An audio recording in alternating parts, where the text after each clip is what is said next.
para que tengan un matiz, ¿verdad? Para conectar brain rot, lo que significa, ¿verdad? Es un término del anglicismo que es pudredumbre cerebral, ¿verdad? Y lo que buscamos no es estigmatizar, sino es esta capacidad que tenemos de nosotros de exponernos.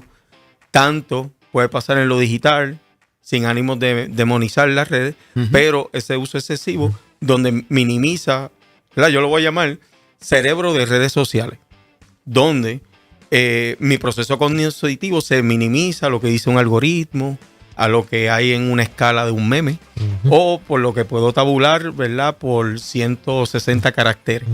Y obviamente de ahí no salgo.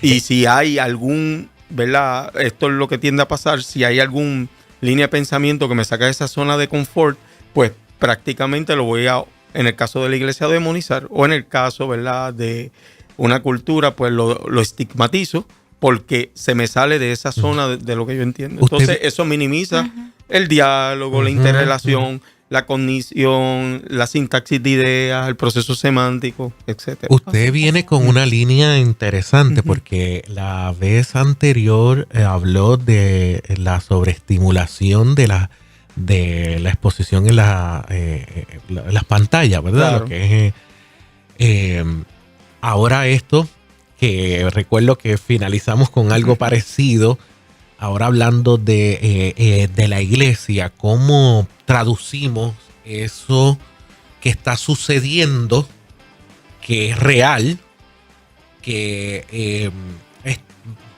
no sé si voy a decir la palabra correcta, pero estamos guardando mucha basura, consumiendo mucha basura, o simplemente consumiendo contenido que no es útil, vamos a llamarlo mejor así, no aporta, no es útil, se reduce la capacidad de retención. Claro. ¿Cómo lo traducimos entonces en la iglesia? Bien importante, y me parece fabulosa, ¿verdad? Tu interacción a nivel de pregunta, porque nosotros no nos podemos poner en una cápsula. La población que recibimos en nuestra iglesia, incluyéndonos a nosotros, consume. Y ya este scrolling down lo hacemos hasta indirecto. Entonces, ¿dónde notamos, verdad, que vamos a tener cuando estamos en nuestra praxis que nuestro nivel de captación se empieza a reducir? Donde le comentaba a Vanessa fuera del aire que muchas veces voy a estar ahí, pero ya a los 15 minutos estoy desconectado y mirando que está en el celular porque ya estoy acostumbrado a eso.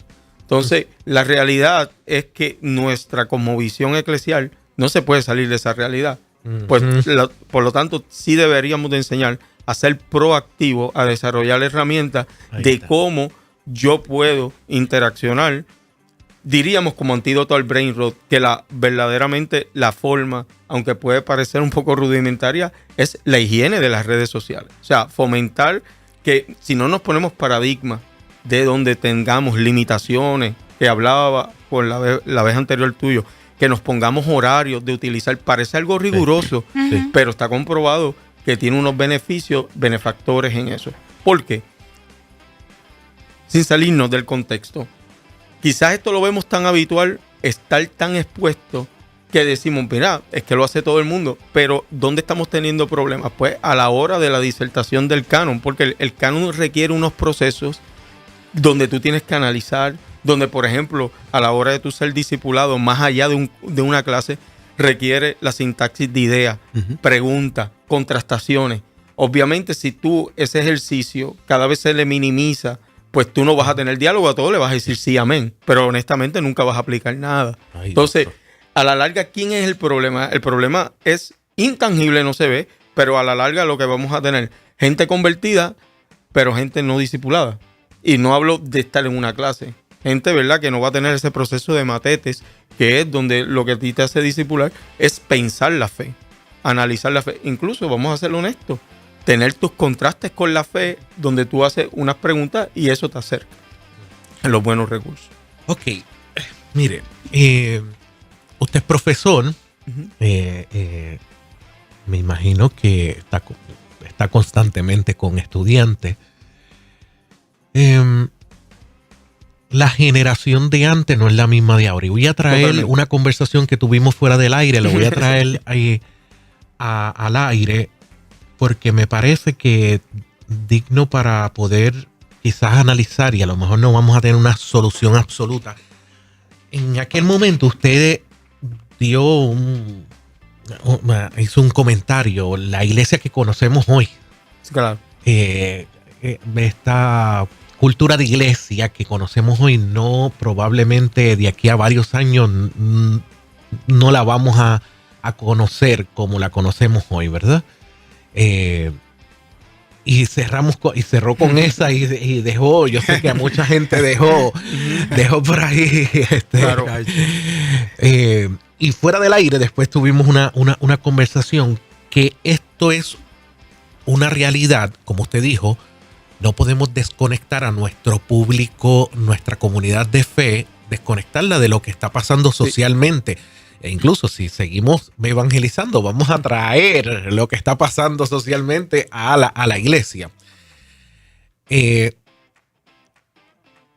¿Cómo podemos trabajar con esta realidad? Líderes, los padres también, líderes, pastores, para seguir influenciando correctamente, para seguir educando con esa realidad. O sea, voy a hablar algo que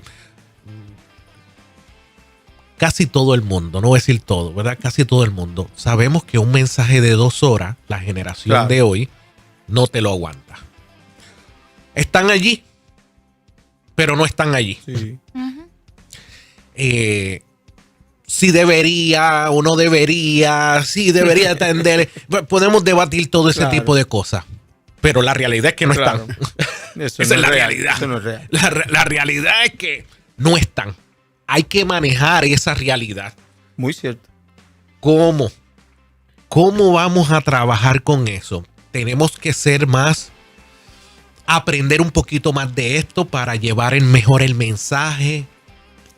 Lo has dicho. Tomar la captación de esa nueva. Y no estoy hablando, cuando hablo de nueva generación, la gente se cree, son los jóvenes. Vamos entonces a los adultos. Vamos a preguntar en cada domingo fuera del culto de qué fue lo que se hablaron. Y la gran mayoría te dice un fragmento. Te puede decir un fragmento, pero todo lo que se dijo. A mí me parece genial. Incluso tú haciendo la pregunta lo contestaba. Mira, tampoco salirnos de la realidad es cortar de momento. Ahora dejen los celulares, por ejemplo, dejen de scrollear y vamos a hacer. Eso es una utopía, eso no va a pasar. Por lo tanto, también es un proceso, yo entiendo, híbrido entre sabiduría, entre sí fomentar, educar en eso, en medio de que la situación no es que buscamos cambiarla abruptamente, porque tiene que ver con reglas que hay en la casa, idiosincrasias personales de las personas. Por lo tanto, desde el púlpito, desde nuestras instancias, nosotros fomentar un ambiente donde se dé eso. Ahí entran las preguntas retóricas, ahí entra, está bien, una exposición quizás que no sea tan larga, pero también que incite también al pensamiento. Si no, vamos a ver, esto no está lejos, Jesús. Jesús, si lo miramos como un influencer, fue el primer, ¿verdad?, TikToker de la época. Moralejas cortas, personajes sencillos y te explotaba el cerebro. O sea, con algo sencillo, pero aquí es que viene ¿verdad? Lo habló hiperbólicamente, no es que explotara a nadie. Algo sencillo. Jesús fomentaba, aunque la historia era corta, a pensar, a indagar, a yo buscar. O sea, ese es el detalle. No estamos buscando, ¿verdad? Y ¿verdad? No quiero cambiar esto que sea una disertación de cómo hacer un ensayo homilético en nuestra iglesia, no. Es cómo nosotros enseñamos lo bíblico para fomentar que la persona piense, analice, escudriñe. Yo pienso que para entrar en eso, que es sumamente importante, y soy de los que pienso que tenemos que atemperarnos, porque lo que dijo Esteban es una grande realidad. Los pudiéramos ver ahí, pero no están. Estuvieron ahí las 2 horas, pero no estaban. Correcto. Entonces, yo creo que para entrar en esto hay que romper, a mi entender, uno de los mayores impases, que son los aspectos teológicos. No vamos a seguir la corriente del mundo, no nos convirtamos a ellos, que ellos se conviertan a nosotros. Y yo creo que es la primera, por identificarlo de alguna forma, es el primer obstáculo, la primera puerta a derribar. ¿Cómo trabajamos eso, doctor? Sí, vivimos una sociedad de un cristianismo cada vez más secularizado. o más trivializado. Por lo tanto, el detalle de nosotros va a ser cómo nosotros podemos. Obviamente, esto no significa que el cristianismo se salga, ¿verdad?, del contexto de lo que tiene que hacer y estar pendiente al mundo. Pero cómo podemos fomentar unas dinámicas donde este cristianismo tenga un equilibrio entre lo práctico, pero también en esto de que mi vida está cambiando. Entonces, normalmente nos vamos a los dos, ¿verdad?, polarizaciones. O el cristianismo lo alivianamos tanto, que honestamente no sirve o no se parece o no se diferencia. O lo ponemos tan estricto que obviamente son unas reglas que nadie puede seguir. O yo poner aquí criterios específicamente de qué usted tiene que hacer, mire, sería muy soberbio y altivo de mi parte. ¿Por qué? Porque hay unos contextos de iglesias demográficos, incluso de población, que cada pastor o cada líder o ministro tiene que evaluar según su población. Incluso hasta el proceso generativo de cómo yo quiero trabajar mi iglesia, de llevarlo de punto A a punto B. El gran problema, por lo menos, tocando, es que nosotros a veces queremos llevar de punto A a punto B, pero instantáneamente. Eso nos pasa incluso hasta con una enseñanza. Recibimos una enseñanza del Señor, la voy a llevar a mi iglesia y la llevo a veces ahí como funcionó conmigo. Miren, no necesariamente tiene ese impacto en la comunidad, porque la comunidad tiene otros criterios de medición. Está bien yo recibir una información, pero como yo la llevo allá. Que no me quiero salir del tema, porque lo que yo quería, ¿verdad?, aquí traer es que el brain rot es que lo estamos viendo dentro de la iglesia, lo estamos, ¿verdad?, lo estamos viendo, el maestro tiene ese reto de escuela dominical, lo tiene el pastor, que cada vez la captación es menos, y no es por falta de teología o de unción, sino por falta de concentración. Y esa falta de concentración no estamos interpelándola, que es por una fuente externa, llámese un espíritu inmundo, sino es por nuestra concupiscencia, por falta de concentración, no ejercicios que ya vienen por unos colaterales que no los llevo ahí. Por lo tanto, la iglesia que sea intencional para fomentar reglas cognitivas sería fenomenal. Yo creo que una de las cosas, unos ejercicios que está funcionando en muchos lugares que se está tratando de que el canon bíblico sea más práctico, incluso es una regla antigua. No está solo apagar el celular, vamos a concentrarnos y vamos 15 minutos a orar por un tema específico. Parece algo bien rudimentario, pero nos va a sorprender que esos 15 minutos las personas a veces ni 5 ni 10. Entonces ahí tú te das cuenta del ejercicio. Lo que pasa, Esteban, que muchas veces la pseudo innovación no necesariamente significa que estamos siendo efectivos. Me explico, cada vez estamos incursionando, sí, en nuevos métodos, pero no necesariamente significa que las personas o están aprendiendo o están, ¿verdad?, escudriñando, porque no le estamos dando herramientas, ¿verdad? Quiero traerlo, ¿verdad?, dentro de este punto, porque quiero aterrizar teológicamente. El canon bíblico, y quiero que esté usted bien atento a lo que voy a decir. La Biblia, como documento, no fue redactada y captada para simplemente leerse. Escuche lo que estoy diciendo. Incluso si usted la lee solamente, la misma discusión teológica lo va a llevar a buscar otros recursos. No es porque la Biblia sea incompleta, por favor, capte bien, sino porque la Biblia está diseñada para despertar un hambre. Por eso es que la Biblia está diseñada para ser escudriñada. Repito, escudriñado no significa que yo tenga exclusivamente estudios teológicos formales, amén el que los tiene de instituto, sino es escudriñar la capacidad que tiene todo ser humano a investigar, a decir, oye, por ejemplo, Jesús iba rumbo a Capernaum y antes de Capernaum cruzó un valle o hay montaña, dame chequear en geografía. Eso es una capacidad inductiva, instintiva que tiene el ser humano. Con el brain rot eso se limita. Porque yo, por ejemplo, lo traigo un macro, me traes un mensaje. Entonces, Capernaum, que me pasa en mi iglesia, me ha pasado que Capernaum, las personas a veces no tienen ni la posición geográfica de dónde estaba Capernaum. Capernaum, ¿dónde estaba? En Siria, en Jordania.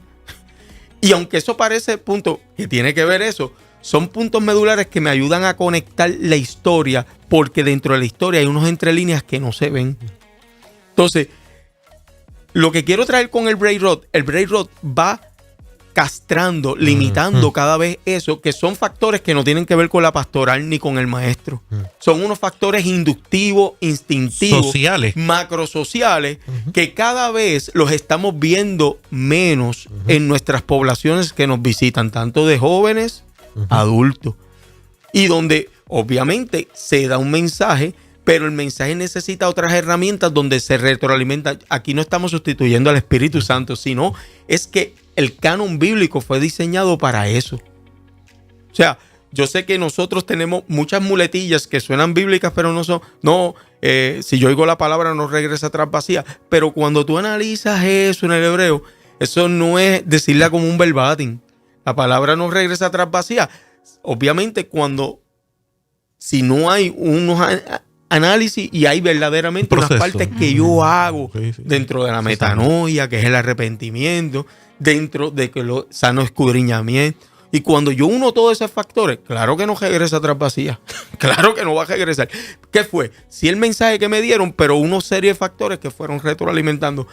Por favor, pastor que me escuche, ministro, claro que tú y yo no tenemos control de eso. No lo tenemos. Simplemente estoy trayendo esta disertación para que estemos apercibidos de todos estos, no diría distorsiones, de toda esta fortaleza, más allá de las espirituales que estamos teniendo de estas poblaciones que nos están visitando y que muchas veces dicen, wow, no le entra la palabra. No es que no entra, sino hay que toda esta gama de factores que entre muchos que podemos mencionar, hoy estamos mencionando el brain rot. Podríamos decir que una cosa es el estudio bíblico y otra cosa es la predicación. Sí. Entonces, en ese sentido, a lo mejor donde más ha afectado lo que es el brain rot es más en el estudio bíblico. Digo, y también en la predicación, hablando de prestar atención y ese tipo de cosas, pero se podría dividir una cosa de la otra. O sea, podríamos decir, vamos a profundizar aquí, aquí vamos a estudiar y vamos acá, es un mensaje más evangelístico, más enseñanza más corta. Pues eso se podría establecer de esa forma. Se podría establecer, pero tiene una bisectriz donde se une. ¿Por qué? Porque tanto en la predicación como en el estudio bíblico, obviamente en tiempo y espacio tienen su validez, pero hay una validez implícita que no vemos, es el después, que muchas veces no la vemos. Por ejemplo, cuando Jesús está dando el famoso sermón de la mujer cometida en el acto de adulterio, sorprendida, dice, el primero que esté usted sin pecado, tome la piedra y tírela. Mire qué interesante. Jesús no le dijo, tú eres pecador, tú eres pecador. Dice que acusados por su conciencia, fueron soltando la piedra y se fueron. Ahí no queda el texto. El texto termina. Pero pregúntenos cuántos de esos se quedaron quizás maquinando y se convirtieron después. No lo sabemos. Es un misterio. Pero algo pasó en esos corazones. Entonces, ¿cómo yo puedo llegar a esa unidad de pensamiento? Porque lo leí en un comentario bíblico. Es repensando la historia. Ahí es donde altera el brain rot. El brain rot afecta donde muchas veces, si yo estoy, por ejemplo, y aquí abro el paréntesis, de momento ya yo no pienso, yo estoy todo scrolling down, todo me lo da lo de los memes. Entonces, se limita las posibilidades de yo ver más allá del texto. No es porque sea antibíblico, porque es que lo requiere. Igual el estudio bíblico. ¿Qué pasaba cuando antes veíamos una serie? Una serie de televisión la veíamos cuando no existía el incentivo de scrolling down. No lo estoy demonizando. Yo la pensaba, incluso hasta el imaginario, si yo fuera el protagonista. Todo eso tiene una capacidad cognitiva poderosa.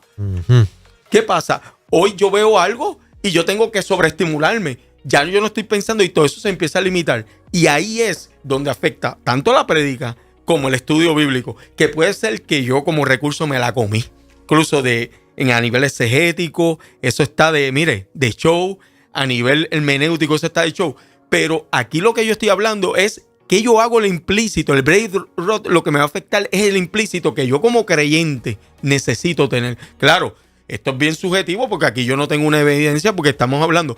Pero somos, ¿verdad? Y abrimos un poquito el crisol, lo que estamos viendo a nivel hoy de que cada vez gente menos consolidada con el evangelio. Gente que nos visita, pero cada vez gente menos comprometida. Sí. Donde el evangelio, incluso, cada vez es menos entendido, pero no por los recursos, sino por... Tú te preguntas, ¿qué factor externo? Digo, pueden haber muchos. Uno de estos es la capacidad de yo hacer el texto fuera de la predicación. Y ahí es que yo crezco. Sí. Cuando lo que me dice el pastor, y yo digo, wow, yo no había pensado esto, que son posibilidades, pero se dan en esa bisectriz que se da ahí. Claro, quiere decir, aquí hay 2 puntos, ¿verdad? Que me gustaría seguir dialogándolo. Qué bueno, qué bueno. Nuestra gente en nuestras congregaciones tendría que analizar, por cierto, teníamos una pequeña reflexión de lo que es urgente e importante y creo que lo importante lo estamos desplazando por atender lo urgente, que lo urgente puede ser muchas cosas, ¿verdad? Dentro de a veces colocamos dentro de lo urgente el scrollear, el momento de ocio.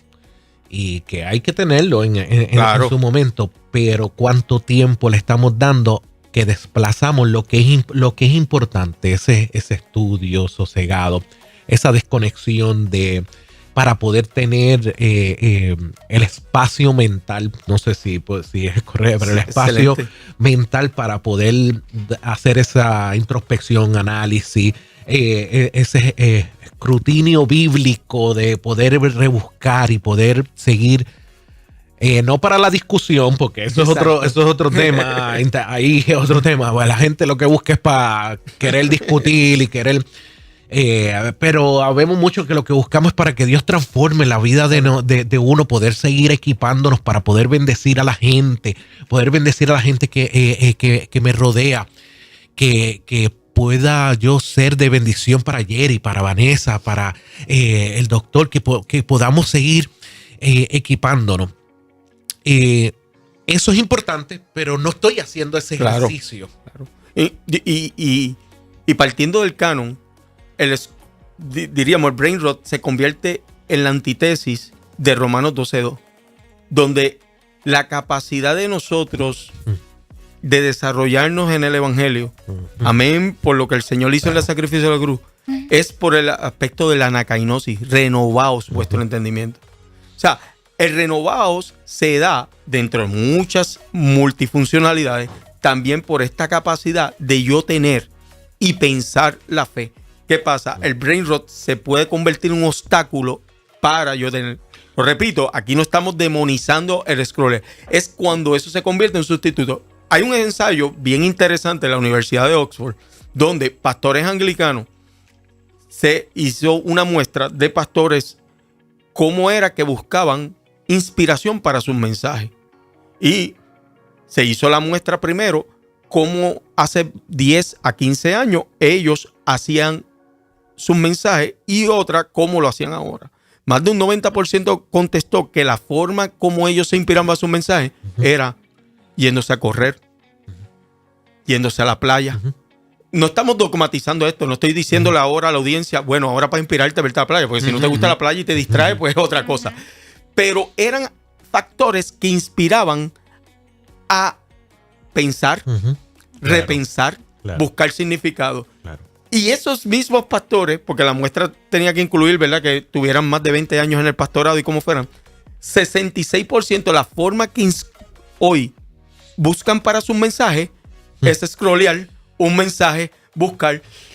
Y fue sorprendente cuando los llevaron ambos mensajes, la profundidad versus el que era inspirado versus el que estaba aquí scrolleado. Incluso cosas que eran plagiadas porque se habían tentado, y ellos mismos se dieron cuenta, espérate, no estamos criticando su llamado, no estamos menospreciando sus capacidades ni su ética, pero ellos mismos empezaron a ver, hay un área de desconexión cognitiva que misma yo lo estoy comprobando aquí. Yo quiero plantear una observación. ¿Sí? A mí me parece que, ¿verdad? Obviamente pueden adjudicar la buena práctica de leer con las canas.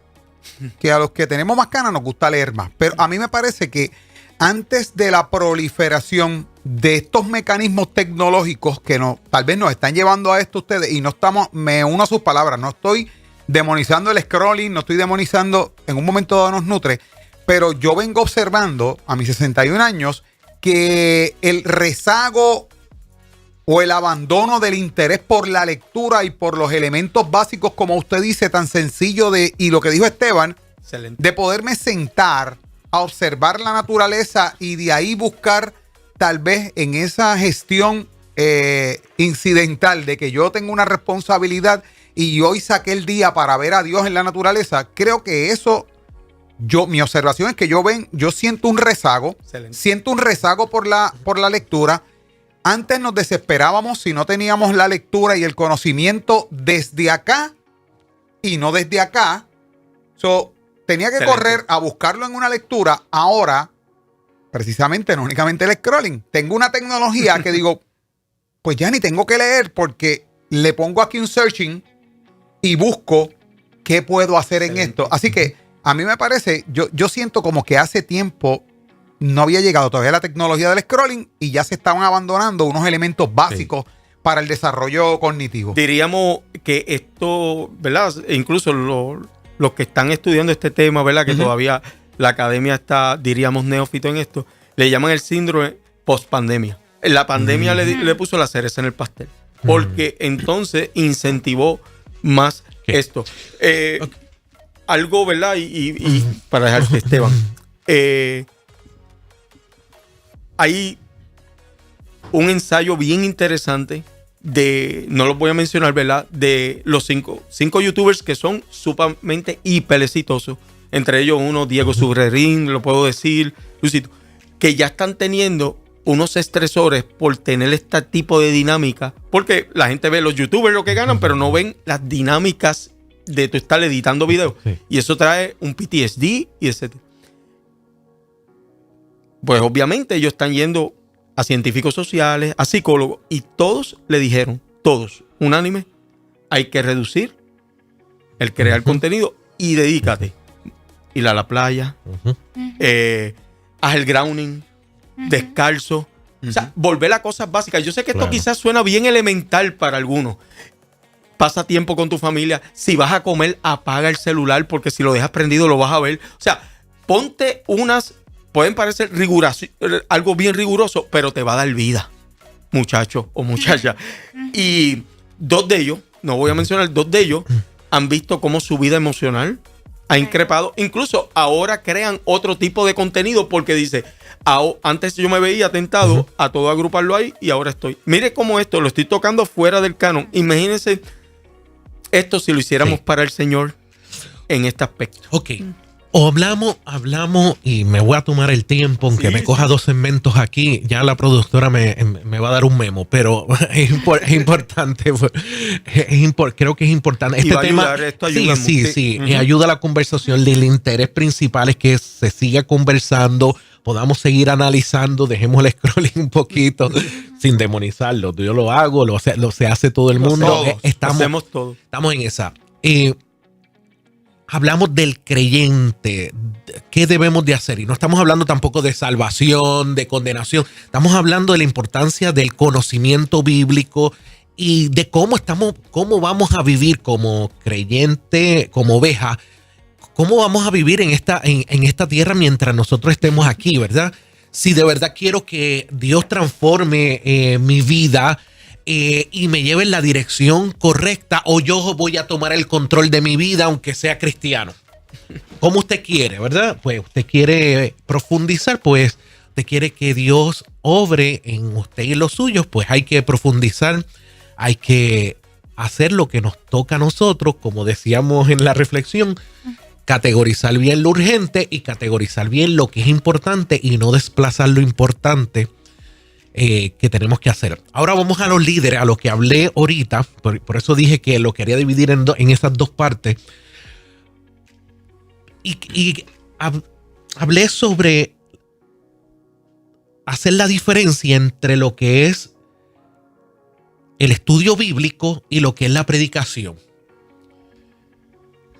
Hoy vemos, y no voy a mencionar el nombre, no quiero mencionar el nombre, ese no es el propósito, pero se critican pastores, líderes que son exitosos en su delivery, en su forma de comunicar. Y a lo mejor hay cosas que teológicamente yo tampoco voy a estar de acuerdo. Claro. Probablemente se les zafó por aquí algo, se les zafó algo por allá. Pero han sabido, tienen el conocimiento, han podido equiparse de conocimiento para poder llevar el mensaje y tocar vidas. Han Excelente. podido demostrar. Mientras la gran mayoría está amarrado, y no estoy hablando del aspecto teológico, ni llevar una enseñanza correcta. Póngale la teología que usted le dé la gana. Estoy hablando la forma. Claro. La forma en cómo se comunica, se siguen amarrando a la antigüita y seguimos perdiendo gente. Estoy hablando de forma. Como usted dijo, el primer TikToker fue Jesús. ¿Qué son las parábolas? Historias cortas, precisas, al grano. Para que te las imagines, para que las repienses, para que rumeen, para que te trabajen, para que te motiven a buscar.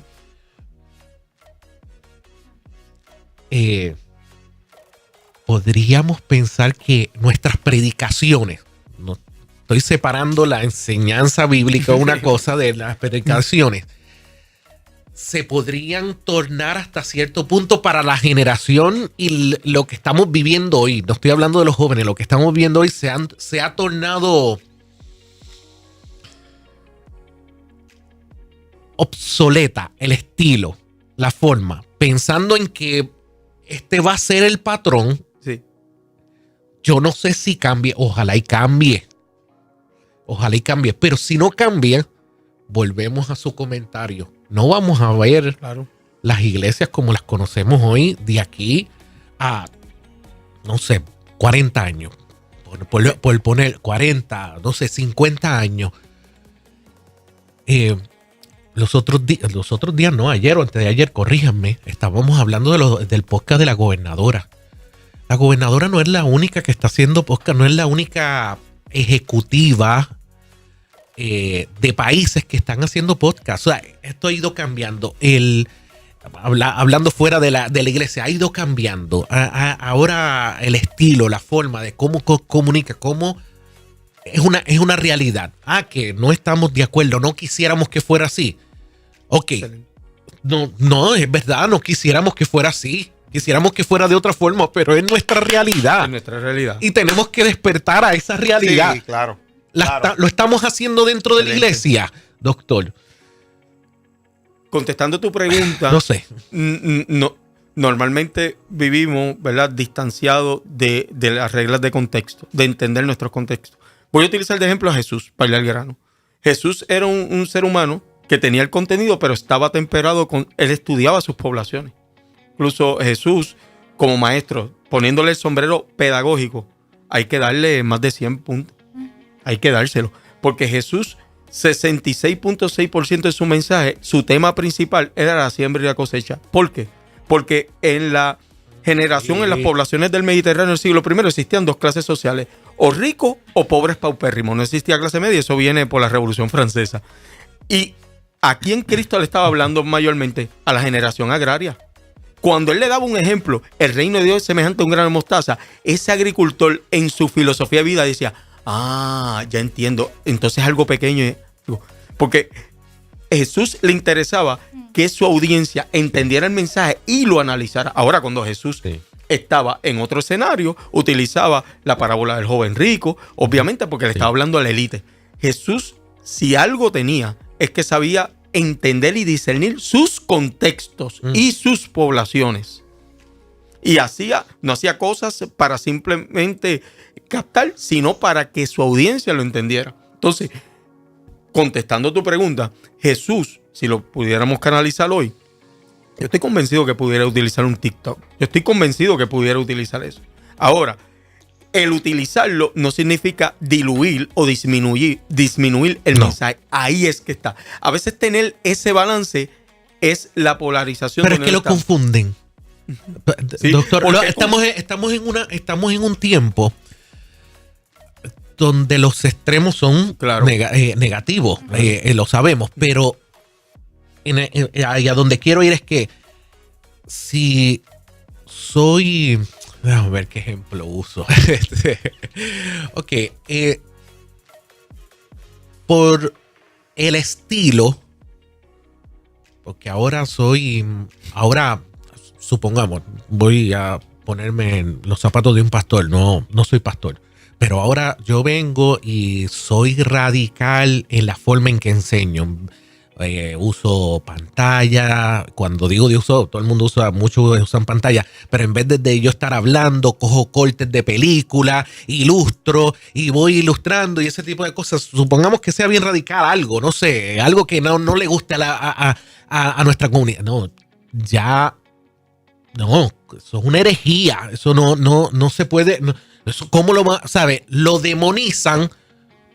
¿Vieron el mensaje? Se vio el mensaje que se llevó.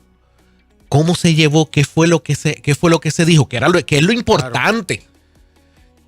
Claro. La gente que está ahí captó el mensaje principal. Nos vamos a los extremos. No, porque tiene que ser de esta forma. Entonces ahí es donde entro. Pues repito, hay líderes que han logrado captar la atención de mucha gente. Les voy a hablar de mi experiencia. Me hablaban de un pastor. Ese pastor líder. No, chacho, eso teológicamente, esto, lo otro, papá. Bueno, fue tanto que me crea la curiosidad y ya usted sabe, me pongo a escucharlo.